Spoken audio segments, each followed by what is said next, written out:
Vérification de l'état de votre serveur et des informations dans WHM. Cette démo suppose que vous vous êtes déjà connecté avec Host Manager. Jetons un coup d'œil à la section sur l'état du serveur de WHM et aux deux options, informations sur le serveur et statut du service.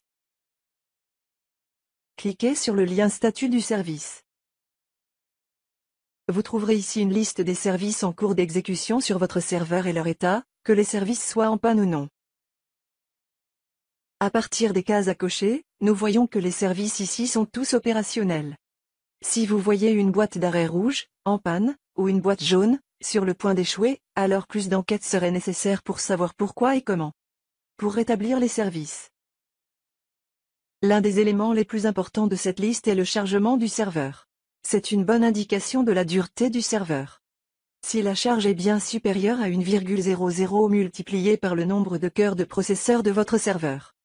Le serveur peut être surchargé et vous devez le faire avec l'administration de votre serveur. Voici en bas de la liste des services, une liste des partitions de votre disque dur et la quantité d'espace de stockage utilisé par chacun. Il s'agit généralement du répertoire Home où se trouvent tous les fichiers du compte d'hébergement. Vous devez donc vous assurer qu'il y a beaucoup d'espace disponible ici. Maintenant, cliquez sur le lien Information sur le serveur. Sur la page d'information sur le serveur, vous pouvez voir les détails complets de votre serveur.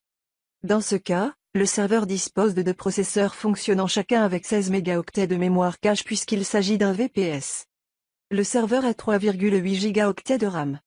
Il a un disque dur nommé VIDA1, qui est un lecteur de 60 gigaoctets. Vous pouvez voir une ventilation de la façon dont les 3,8 gigaoctets de RAM est utilisé ici. Enfin, une répartition détaillée des partitions du disque dur est affichée ici en bas de la page. C'est la fin du tutoriel.